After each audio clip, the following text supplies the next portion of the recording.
pay, Andrea, I know you've got some personal experience of equal pay cases, but obviously the recent Asda against Briley case in the Supreme Court has had some important implications, which I think it would be interesting to hear what you think the real important points that came out of that were.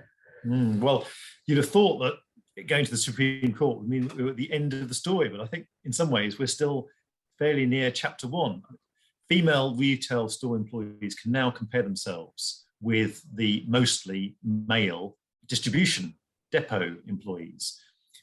It means that supermarkets and high street stores are going to have to tackle the next stages of the equal pay complaints and can't say that the retail workers on the shop floor just can't compare themselves at all to the logistics and depot workers in a different establishment. The Supreme Court held that the different establishments amongst the same business could be in principle comparable, and it's now for the tribunal to consider whether the shop floor workers and the depot workers indeed do work of equal value.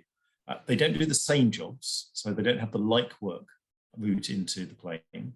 And in most of these businesses, there isn't a job evaluation study in place already, so they can rate themselves. So the tribunal is going to have to do what I think you know is a very tricky job of looking at value of jobs, looking at comparing relative responsibility of two jobs, the knowledge required, the communication skills of two jobs, the physical demands, the emotional demands, the mental skills, whether one job requires more initiative than the other.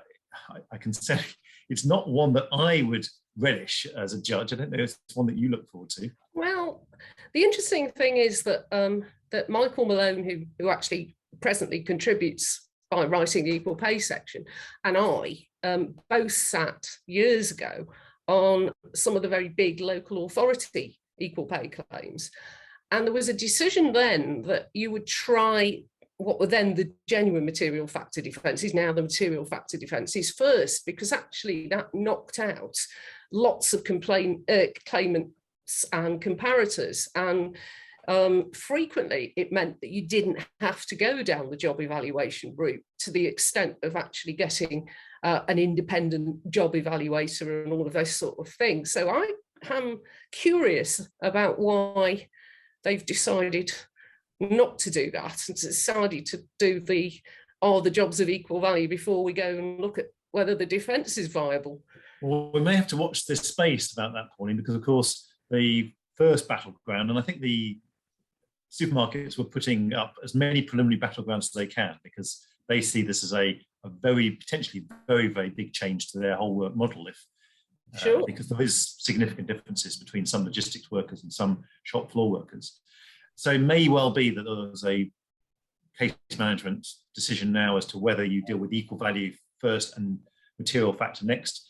As you say, material factor, the important thing is it doesn't have to be a good reason for paying women and men differently. And the recent case, Walker and the Co-op, the Court of Appeal made that very clear. It only has to be a genuine reason that's unrelated to sex, a real reason that the employer has chosen to pay two people differently. That means that it's not sex discrimination. So that could be an impact. But of course, the trouble I think for these cases is that some of the differences and disparities between male and female workers goes back years and years and years.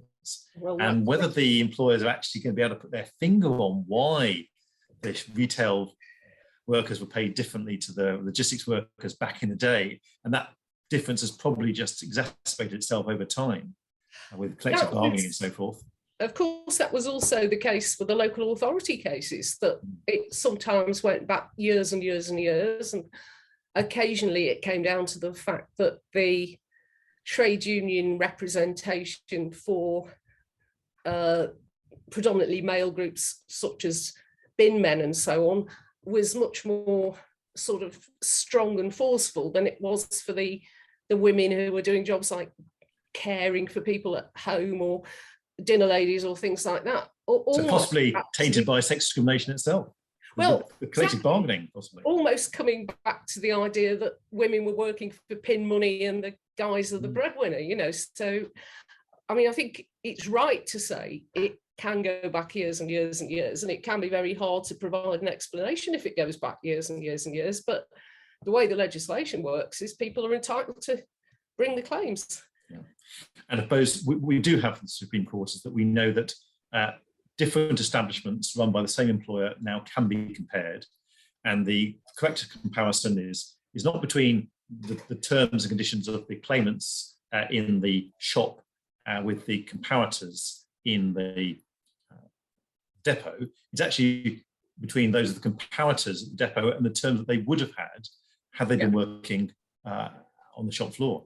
And I think there's also the North hypothetical is permitted as well, isn't it? Even if there's no actual comparators within establishment A or B, it's open to the tribunal to consider what the terms would have been had there been some men or women working there. So the Supreme Court has opened some doors in ASDA, but as I say, I still think we're chapter 1 or chapter 2 in this litigation. We're certainly not coming to the denouement and looking at the final decision on this, are we?